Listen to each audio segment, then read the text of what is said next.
এই দেখুন সকালবেলা চান টান করে সব সিঁদুর টিঁদুর পরে সব কিছু রেডি হয়ে গেছে।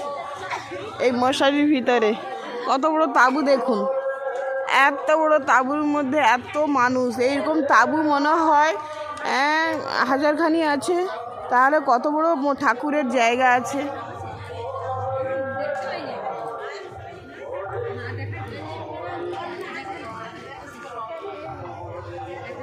দেখুন বন্ধুরা, এত বড় তাঁবু, এইভাবেই বন্ধুরা দেখুন কত বড় বড় তাঁবু। এরকম তাঁবু অনেক আছে, জেন্টস আলাদা আর লেডিস আলাদা।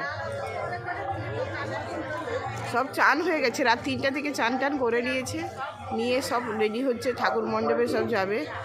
আর হচ্ছে কিন্তু চান করার ব্যবস্থা খুবই ভালো, সবসময় গরম জল পড়ছে।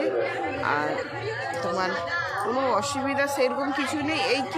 এই যে আমরা তাঁবুর ভিতরে আছি, দিনের বেলা খুব তাঁবুর ভিতরে গরম, কিন্তু রাত্রিবেলা এতটা গরম নেই। কিন্তু ঠান্ডা, রাত্রিতে এত ঠান্ডা, মানে কি বলবো। এই বড় বড় তাঁবু, সবাই যে যার মতন এই তাঁবুর মধ্যে আছে, ঠিক আছে? সবাই এইভাবে ঘুমোচ্ছে।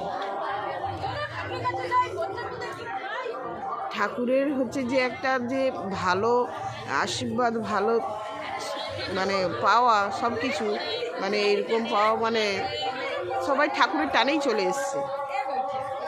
কি হবে, কিভাবে থাকবে, কি বৃত্তান্ত, সব ঠাকুরই সব কিছুই সামলিয়ে নেবে।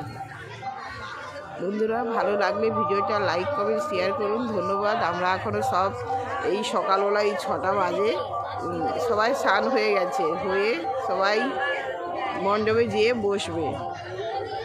জয় গুরু, জয় গুরু, জয় গুরু।